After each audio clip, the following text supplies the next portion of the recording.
नमस्कार, जोहार। मैं याचना जायसवाल, आप देख रहे हैं न्यूज झारखंड। चलिए जानते हैं सुबह से लेकर शाम तक की झारखंड की तमाम बड़ी खबरों को। झारखंड कैबिनेट की बैठक शुरू, कई अहम प्रस्तावों पर लगेगी मोहर। झारखंड सरकार की कैबिनेट बैठक आज दोपहर 3 बजे से प्रोजेक्ट भवन में शुरू हो चुकी है। मुख्यमंत्री हेमंत सोरेन की अध्यक्षता में होने वाली इस बैठक में कई महत्वपूर्ण प्रस्तावों पर मोहर लगने की संभावनाएं जताई जा रही हैं। यह बैठक विशेष रूप से राज्य के विकास और प्रशासनिक मुद्दों पर महत्वपूर्ण निर्णय लेने के लिए बुलाई गई है। सूत्रों से मिली जानकारी के अनुसार इस बैठक में कई महत्वपूर्ण प्रस्तावों पर विचार किया जा सकता है। इनमें विकास परियोजनाओं की समीक्षा, बजट आवंटन, सरकारी योजनाओं का प्रभावी क्रियान्वयन और अन्य प्रशासनिक निर्णय शामिल हो सकते हैं।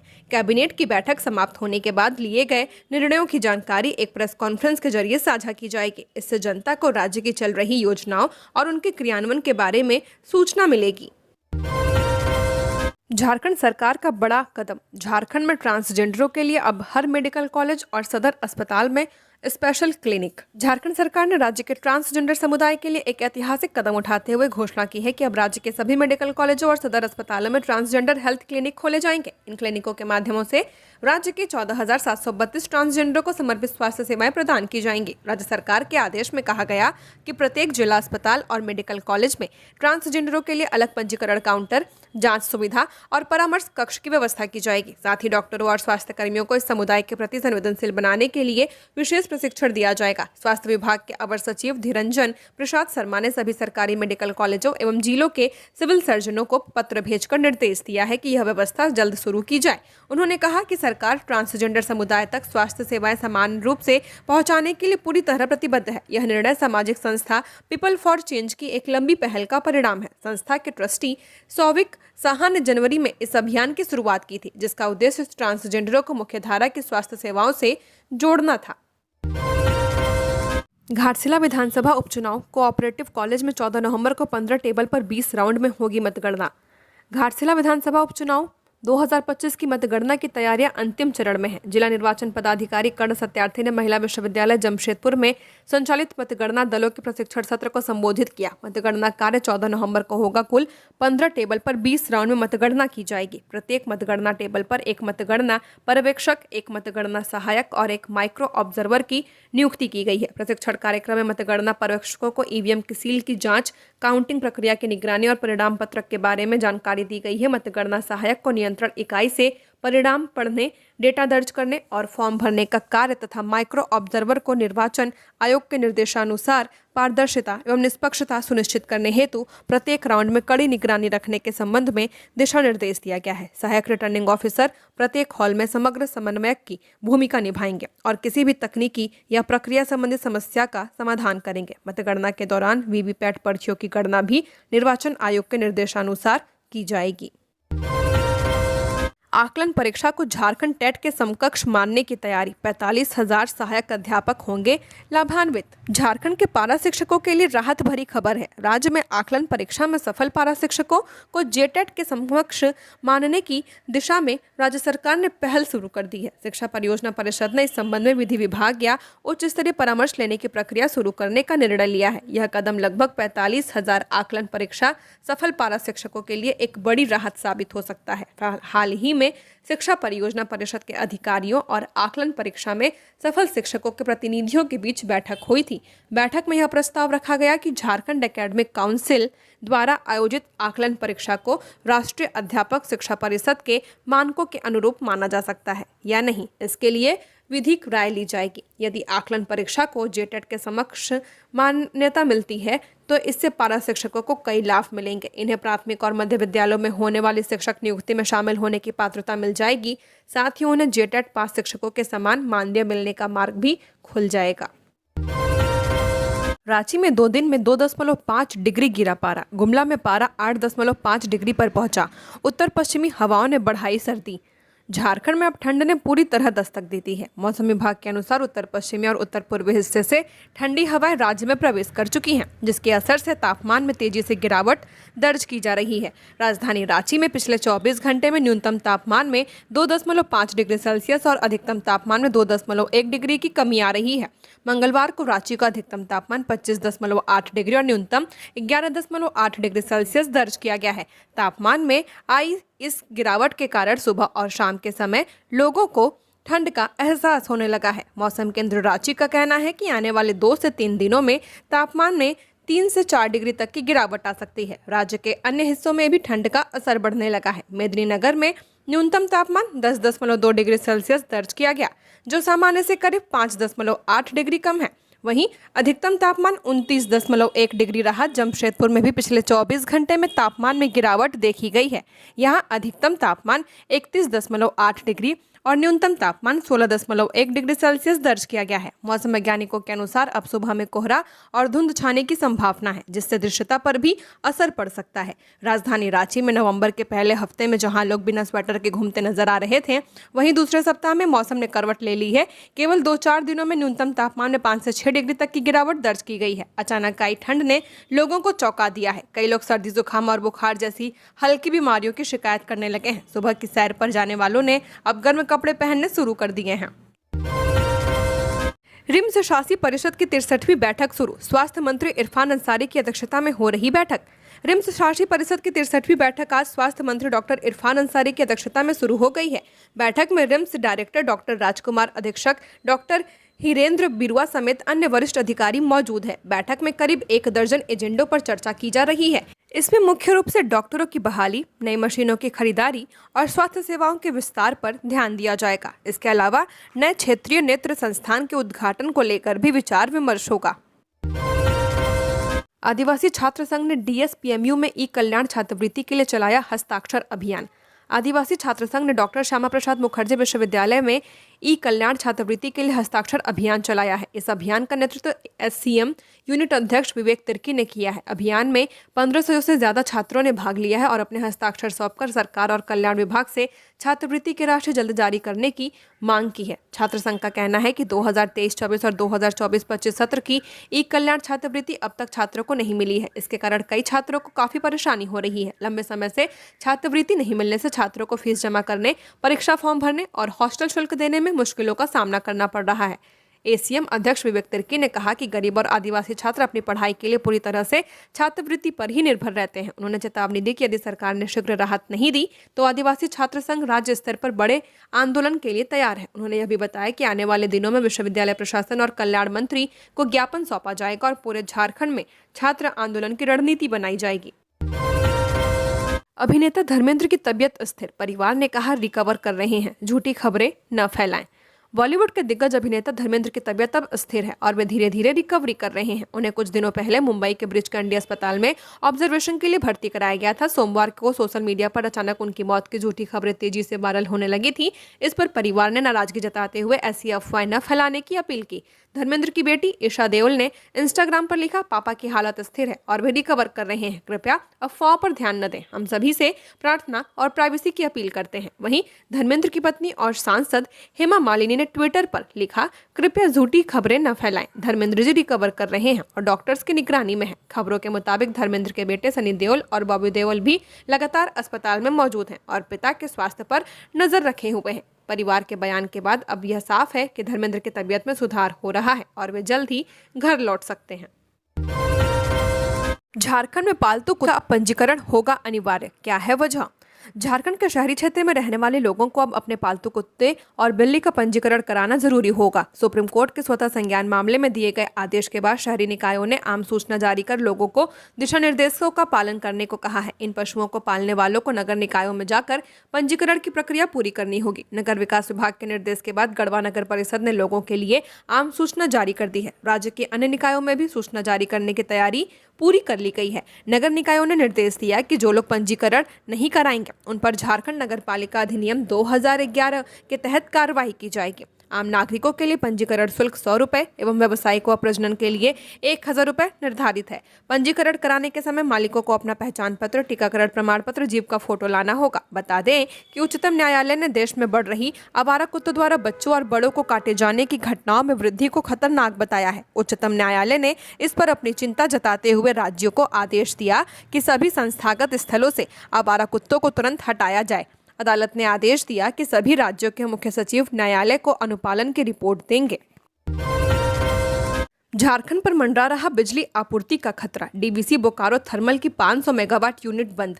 डीवीसी बोकारो थर्मल स्थित 500 मेगावाट क्षमता वाली ए यूनिट को मंगलवार देर रात 1:35 पर बंद कर दिया गया है। प्लांट बंद करने का निर्णय मंगलवार को लिया गया। अभियंताओं ने बताया कि नूरी नगर स्थित दोनों ऐश पॉन्ड पूरी तरह भर चुके हैं, जिससे ऐश डिस्पोजल संभव नहीं है। बैठक के बाद सभी विभागों को इस संबंध में सूचना साझा की गई है। जानकारी के अनुसार मंगलवार देर रात तक प्लांट से लगभग 360 मेगावाट बिजली का उत्पादन हो रहा था। यूनिट को बंद करने से पहले इसे फुल लोड 500 मेगावाट पर चलाया गया है। एस पॉन्ड से छाई उठाव का कार्य विगत 4 माह से ठप पड़ा हुआ है। 15 जुलाई से ही बेरमो हाइवा कोयलांचल एसोसिएशन एवं विस्थापितों के आंदोलन के कारण उठाव कार्य बाधित है। हालांकि 1 नवंबर को चंद्रपुरा स्थित डीवीसी निर्देशक भवन में बेरमो एसडीएम मुकेश मछुआ की अध्यक्षता में हुई त्रिपक्षीय बैठक के बाद आंदोलन समाप्त हुआ था, लेकिन इसका कोई फायदा नहीं हुआ है।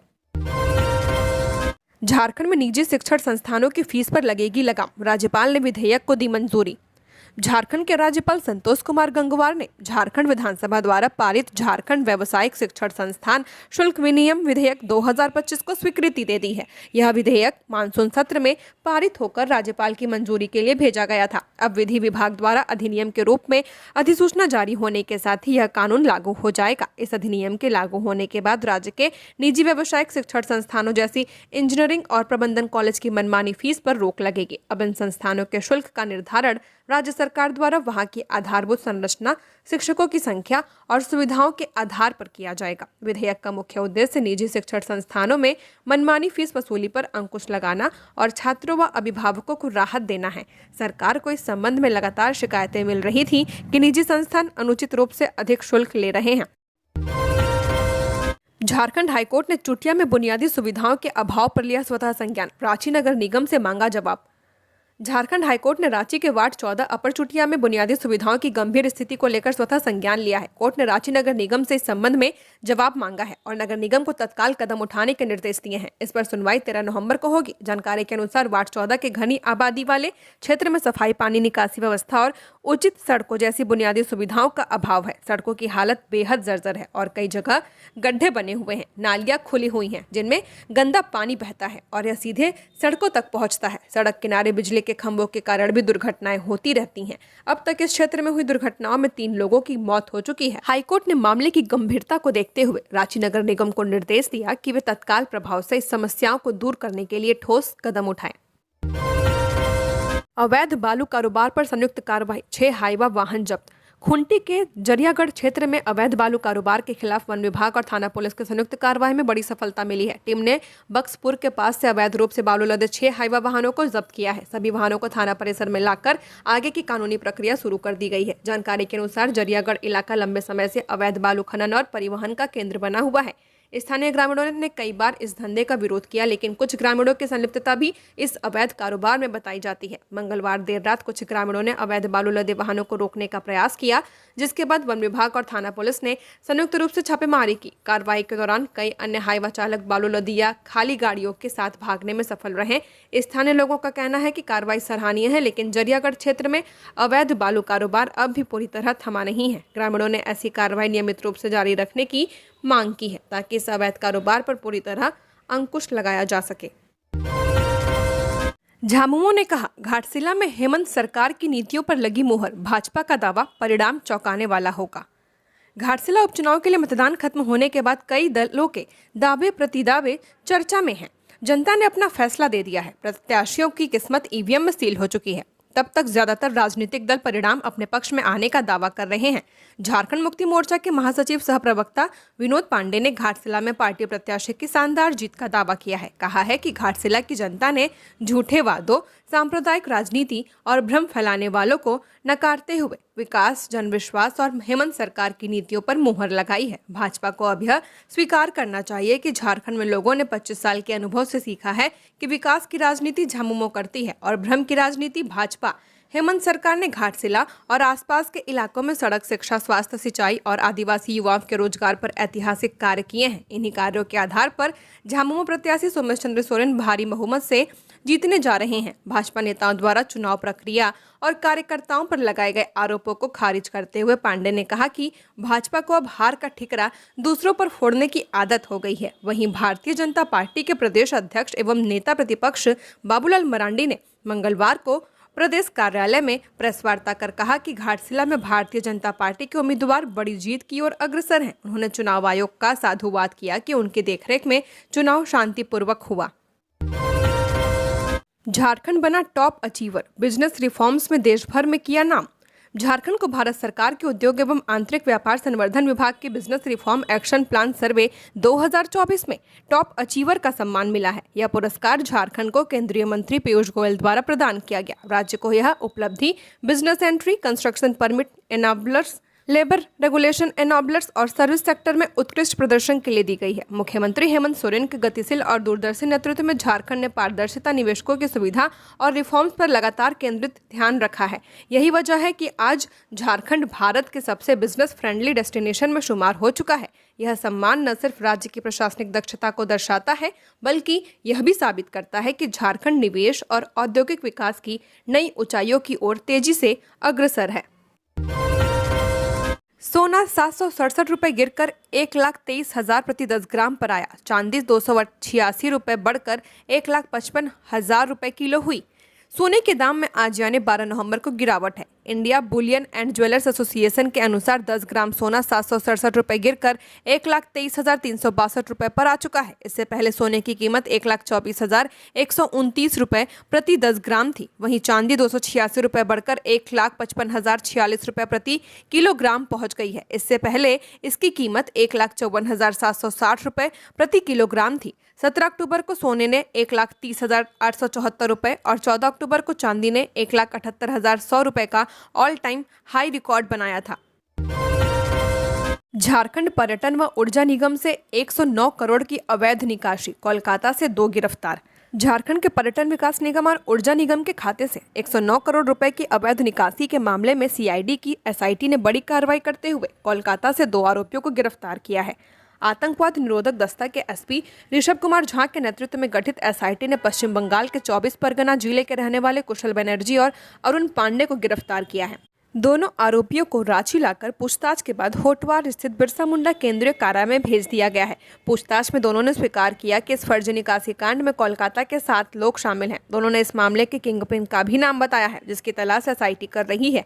एसआईटी की एक टीम इस समय कोलकाता में कैंप कर रही है। इससे पहले इस मामले में 2 बैंक मैनेजर समेत 9 लोगों की गिरफ्तारी हो चुकी है। एक चार्जशीट दाखिल की जा चुकी है और 1 सप्ताह के भीतर पूरक चार्जशीट दाखिल की जाएगी। जांच में सामने आया कि कुशल बनर्जी और अरुण पांडे ने अपने साथियों के साथ मिलकर पर्यटन और ऊर्जा निगम के कुछ अधिकारियों कर्मियों को झांसे में लिया था।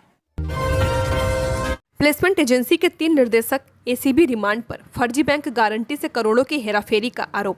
एसीबी ने झारखंड में हुए बहुचर्चित शराब घोटाला मामले में अहम कार्रवाई करते हुए एक प्लेसमेंट एजेंसी के 3 निर्देशकों को पूछताछ के लिए रिमांड पर लिया है। ये तीनों निर्देशक हैं अभय सिंह ठाकुर, विक्रम सिंह और महेश सिडगे, जो messrs vision hospitality services and consultants private limited से जुड़े हुए हैं।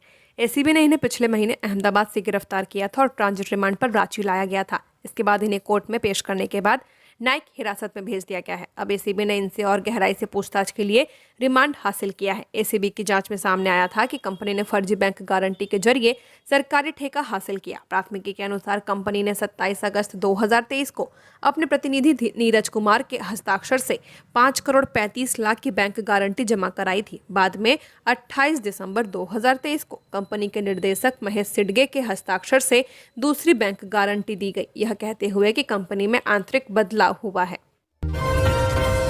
जीएसटी छूट की घोषणा के बाद स्वास्थ्य बीमा के प्रीमियम में उछाल, 38% तक की हुई बढ़ोतरी। पीएम मोदी का जीएसटी सुधार की घोषणा का हर क्षेत्र में फायदा देखने को मिल रहा। बीते दिवाली में बाजारों में वाहनों से लेकर इलेक्ट्रिक गुड्स की बम्पर खरीदारी भी देखने को मिली थी। जीएसटी सुधार से बाजार में अच्छे संकेत देखने को मिला। वहीं एलआईसी के हर घर बीमा अभियान को भी बल मिला है। वहीं इंडस्ट्री ने पर्सनल हेल्थ और लाइफ इंश्योरेंस प्रीमियम पर भी जीएसटी 18% से घटाकर 0 कर दिया गया था। इस कटौती का पूरा लाभ उपभोक्ताओं को दिया गया है, जिससे उनकी खरीदने की क्षमता भी बढ़ोतरी हुई है। इस कदम से आने वाले महीनों में बिक्री में ग्रोथ और बीमा की पहुंच में और वृद्धि होने की उम्मीद है। वहीं इसके उलट गैर जीवन बीमा कंपनियों, जिनके सामान्य बीमा कंपनियां, स्टैंड लोन हेल्थ इंश्योरेंस कंपनियां और विशेष सार्वजनिक क्षेत्र उपक्रम बीमा कंपनियां शामिल हैं, ने प्रीमियम में 0.07% की बढ़ोतरी दर्ज की है, जो 29,617.60 करोड़ रुपए रही। हालांकि मूल्य वृद्धि पर कंपनियों का तर्क मेडिकल में बढ़ती महंगाई को बताया जा रहा है। विशेषज्ञों का मानना है कि कंपनियां अपनी पॉलिसी में नई सुविधाओं को जोड़कर प्रीमियम को बढ़ा रही हैं। जनता को समझना होगा कि ऐसा पॉलिसी लेने से उनके ही जेब पर असर होगा। कुछ मामलों में पहले से मौजूद कवरेज को नया फीचर बताकर उसका अलग शुल्क वसूला जा रहा है। झारखंड हाईकोर्ट का बड़ा फैसला, डीएसीपी का लाभ सिर्फ केस लड़ने वालों को नहीं, सभी समान पद के डॉक्टरों को मिलेगा। झारखंड हाईकोर्ट ने राज्य के मेडिकल अधिकारियों के पक्ष में एक महत्वपूर्ण फैसला सुनाया है। अदालत ने कहा कि डायनामिक एस्योर्ड करियर प्रोग्रेशन योजना का लाभ केवल उन डॉक्टरों को नहीं दिया जा सकता जिन्होंने कोर्ट में याचिका दायर की थी, बल्कि उसी पद और कैडर के सभी योग्य अधिकारियों को यह फायदा मिलेगा। जस्टिस आनंद जैन की बेंच ने अपने फैसले में कहा कि अगर किसी नीति की कोई तारीख अदालत द्वारा गलत घोषित कर दी जाती है तो उसका असर केवल याचिकाकर्ताओं तक सीमित नहीं रह सकता। ऐसे मामलों में उस नीति के दायरे में आने वाले सभी अधिकारी स्वतः लाभ के हकदार बन जाते हैं, चाहे उन्होंने अदालत में याचिका दायर की हो या नहीं। कोर्ट ने स्पष्ट कहा कि जब कोई नीति पुनर्जीवित होती है तो उसका लाभ सभी समान रूप से स्थित अधिकारियों को दिया जाना चाहिए, न कि केवल मुकदमा लड़ने वालों को। दरअसल राम प्रसाद सिंह और अन्य डॉक्टर सभी राज्य सरकार के मेडिकल कैडर के सदस्य हैं। याचिका दायर कर सरकार से मांग की थी कि उन्हें डीएसीपी योजना 5वें और 6वें वेतन आयोग के अनुरूप 2002 और 2008 से मिलने वाले सारे लाभ और बकाया का भुगतान किया जाए। धनबाद क्राइम मीटिंग में फैसला, अब किराएदार, ड्राइवर, चौकीदार व घरेलू कर्मियों का सत्यापन अनिवार्य। पुलिस मुख्यालय स्थित समाहरणालय परिसर में मंगलवार को एसएसपी प्रभात कुमार की अध्यक्षता में अक्टूबर माह की मासिक अपराध समीक्षा बैठक का आयोजन की गई। इस बैठक में जिले के सुरक्षा व्यवस्था, अपराध नियंत्रण और जांच अभियानों की प्रगति पर विस्तार से समीक्षा की गई। एसएसपी कुमार ने बताया कि अक्टूबर माह में 602 नए कांड दर्ज किए गए हैं, जबकि 705 मामलों का निष्पादन किया गया है। इसके बाद लंबित मामलों की संख्या 2492 से घटकर 2385 रह गई है। उन्होंने निर्देश दिया कि दिसंबर माह के अंत तक लंबित मामलों की संख्या 2000 से नीचे लाने का लक्ष्य निर्धारित किया जाए। बैठक में दिल्ली में हुए बम धमाके को लेकर भी चर्चा की गई। एसएसपी ने कहा कि दिल्ली धमाके के बाद धनबाद में सघन जांच अभियान चलाया जा रहा है। सभी थाना क्षेत्रों के होटलों, लॉजों और धर्मशालाओं की औचक जांच करने का निर्देश दिया गया है। साथ ही संवेदनशील इलाकों में अतिरिक्त पुलिस गश्त लगाने को कहा गया है। एसएसपी ने मॉल, बाजारों और भीड़भाड़ वाले स्थलों पर निगरानी बढ़ाने को कहा है। वहीं ट्रैफिक पुलिस को निर्देश दिया गया कि सड़कों या सार्वजनिक स्थलों पर लावारिस खड़े वाहनों की जाँच कर आवश्यक कार्रवाई सुनिश्चित करें। एक्टर गोविंदा की बिगड़ी तबीयत, घर में बेहोश होकर गिरे, अस्पताल में भर्ती। बॉलीवुड अभिनेता गोविंदा की तबीयत मंगलवार देर रात अचानक खराब हो गई है। उन्हें आनन फानन में अस्पताल में भर्ती कराया गया है, जहां डॉक्टरों की निगरानी में उनका इलाज जारी है। जानकारी के मुताबिक रात को अपने घर पर गोविंदा बेहोश होकर गिर गए थे, जिसके बाद परिवार ने तुरंत डॉक्टर से संपर्क किया। प्राथमिक इलाज के बाद डॉक्टरों की सलाह पर उन्हें रात करीब 1 बजे अस्पताल की इमरजेंसी वार्ड में भर्ती कराया गया है। गोविंदा के करीबी दोस्त और लीगल एडवाइजर ललित बिंदल ने बताया कि अभिनेता की हालत फिलहाल स्थिर है, लेकिन उनकी कई मेडिकल जांचें जारी हैं। उन्होंने कहा डॉक्टर से बात करने के बाद उन्हें दवाएं दी गई हैं, उनकी रिपोर्ट अभी नहीं आई है, इसलिए फिलहाल कुछ भी कहना जल्दबाजी होगी। बिंदल ने गोविंदा की सेहत को लेकर अधिक जानकारी देने से फिलहाल इनकार किया है। बता दें कि पिछले साल अक्टूबर में गोविंदा अपनी लाइसेंसी पिस्तौल से गलती से खुद को घायल कर बैठे थे। उस हादसे में उनके पैर में गोली लग गई थी। घटना के बाद उन्हें जुहू के पास स्थित एक अस्पताल में भर्ती कराया गया था, जहां कई घंटे की सर्जरी के बाद गोली निकाली गई थी। बाद में गोविंदा ने खुद बताया था कि वह कोलकाता में एक शो के लिए रवाना होने की तैयारी कर रहे थे, तभी गलती से बंदूक गिर गई और चल पड़ी। उन्होंने कहा था कि कुछ सेकंड के लिए मैं सन्न रह गया था, फिर देखा कि मेरे पैर से काफी खून बह रहा है। विधायक पूर्णिमा साहू ने बिरसानगर क्षेत्र का लिया जायजा, मुहर्दा जलापूर्ति कार्य का किया निरीक्षण। जमशेदपुर पूर्वी विधानसभा अंतर्गत बिरसानगर क्षेत्र के सुगना कॉलोनी, रविदास बस्ती, मोची बस्ती और एम टाइम क्षेत्र में मुहर्दा जलापूर्ति योजना के तहत पाइपलाइन बिछाने का काम तेजी से जारी है। मंगलवार को जमशेदपुर पूर्वी की विधायक पूर्णिमा साहू ने इन इलाकों का दौरा कर कार्य प्रगति का निरीक्षण किया है। इस दौरान उन्होंने कार्य प्रगति पर संतोष जताते हुए कहा कि बहुत जल्द इन सभी बस्तियों में स्वच्छ पेयजल की आपूर्ति शुरू हो जाएगी, जिससे बस्ती वासियों को स्वच्छ एवं सुगम जल की सुविधा मिलेगी। निरीक्षण के दौरान विधायक पूर्णिमा साहू ने क्षेत्र के विद्यालयों का भी भ्रमण किया और बच्चों से बातचीत कर उनकी पढ़ाई व जरूरतों की जानकारी ली है। साथ ही स्थानीय लोगों की समस्या समस्याएं भी सुनी और उसी समय संबंधित अधिकारियों को शीघ्र समाधान के निर्देश दिए हैं। इसी बीच बिरसा नगर जोन संख्या 11 में सोमवार को दिन दहाड़े हुई 10 लाख रुपए की लूट की घटना ने क्षेत्र की सुरक्षा व्यवस्था पर एक बार फिर से सवाल खड़े कर दिए हैं। टाटा मोटर्स के वेंडर AK सिंह के कार्यालय में हथियार के बल पर हुई इस वारदात की घटना पर विधायक पूर्णिमा साहू ने मौके पर जाकर विस्तृत जानकारी ली है। इस दौरान उन्होंने कहा कि शहर में इस प्रकार की लगातार हो रही घटनाएं जिला प्रशासन की नाकामी और लापरवाही को उजागर कर रही हैं। रांची जेल के असिस्टेंट जेलर का 5वें दिन ट्रांसफर, जेल से वायरल था डांस वीडियो, उठे सवाल तबादला करा लिया या उन पर भी दबाव। होटवार स्थित बिरसा मुंडा सेंट्रल जेल में शराब और GST घोटाले के आरोपियों की डांस पार्टी का वीडियो वायरल होने के बाद जांच की आंच फिर नए असिस्टेंट जेलर तक पहुंची। इस बार जेल प्रशासन ने 5 दिन पहले ही असिस्टेंट जेलर के पद पर आसीन हुए दिनेश प्रसाद वर्मा के खिलाफ कार्रवाई की है। दिनेश प्रसाद वर्मा को अब होटवार जेल से हटाकर धनबाद जेल भेज दिया गया है। वहीं गुमला मंडल कारा में तैनात लवकुश कुमार की होटवार जेल में असिस्टेंट जेलर के रूप में पोस्टिंग की गई है। इसमें संबंधित आदेश जेल IG सुदर्शन प्रसाद मंडल ने सोमवार को ही जारी कर दिया, जिनमें कहा गया कि होटवार जेल के सहायक जेलर दिनेश प्रसाद वर्मा द्वारा समर्पित स्थानांतरण संबंधित अभ्यावेदन पर विचार करने के बाद कार्यहित में तत्काल प्रभाव से अगले आदेश तक नव पदस्थापित कारा में स्थानांतरित किया जाता है। मालूम हो कि पिछले 5 नवंबर को कैदियों का डांस करते हुए एक वीडियो सोशल मीडिया पर वायरल हुआ था। इसके बाद असिस्टेंट जेलर देवनाथ राम और जमादार विनोद कुमार यादव को सस्पेंड कर दिया गया था। दिनेश वर्मा को असिस्टेंट जेलर बनाया गया था, लेकिन 5 दिन बाद उन्हें भी हटा दिया गया है। घाटशिला में मतदान के बाद स्ट्रांग रूम से की गई त्रिस्तरीय सुरक्षा व्यवस्था। घाटशिला विधानसभा उप निर्वाचन 2025 के अंतर्गत सभी मतदान दलों की सुरक्षित वापसी के उपरांत स्ट्रांग रूम को निर्वाचन आयोग के दिशा निर्देशानुसार विधिवत रूप से सील कर दिया गया है। सीलिंग की प्रक्रिया सामान्य प्रेक्षक राखी विश्वास, जिला निर्वाचन पदाधिकारी कर्ण सत्यार्थी, RO सुनील चंद्रा, प्रत्याशी प्रतिनिधि की उपस्थिति में संपन्न हुई है। स्ट्रांग रूम परिसर में 24 घंटे CCTV कैमरों के माध्यम से सदैव निगरानी रखी जा रही है। साथ ही स्ट्रांग रूम क्षेत्र में राजनीतिक दलों के अधिकृत एजेंटों को निगरानी कक्ष भी बनाए गए हैं, जहां से वे सुरक्षा एवं निगरानी प्रक्रिया का अवलोकन कर सकते हैं। अवैध कोयले की तस्करी पर पलामू पुलिस की बड़ी कार्रवाई, 3 हाईवा कोयला किया जब्त। अवैध कोयले की तस्करी के खिलाफ पलामू पुलिस ने एक बड़ी कार्रवाई को अंजाम दिया है। दरअसल 10 नवंबर को पिपरा थाना क्षेत्र के चपरबार ग्राम के निकट पुलिस ने अंचलाधिकारी पिपरा के साथ संयुक्त रूप से अभियान चलाकर सरकारी भूमि पर अवैध रूप से रखे गए लगभग 3 हाईवा कोयले को जब्त किया है। प्राप्त जानकारी के अनुसार पुलिस को सूचना मिली थी कि चपरबार गांव के पास सरकारी भूमि पर अवैध कोयला जमा किया गया है। सूचना के आधार पर पिपरा थाना प्रभारी विमल एवं अंचल अधिकारी के नेतृत्व में संयुक्त छापेमारी की गई। मौके से लगभग 3 हाईवा कोयला बरामद किया गया, जिसे जब्त कर थाना लाया गया है। पुलिस सूत्रों के अनुसार अवैध कोयले के संबंध में अज्ञात व्यक्ति के खिलाफ प्राथमिकी दर्ज कर ली गई है। इस संबंध में आगे की कानूनी कार्रवाई जारी है। पुलिस यह भी पता लगाने में जुटी है कि कोयला कहां से लाया गया और इसमें किन लोगों की संलिप्तता है। अंचल अधिकारी ने कहा कि सरकारी भूमि पर किसी भी प्रकार का अतिक्रमण या अवैध भंडारण बर्दाश्त नहीं किया जाएगा।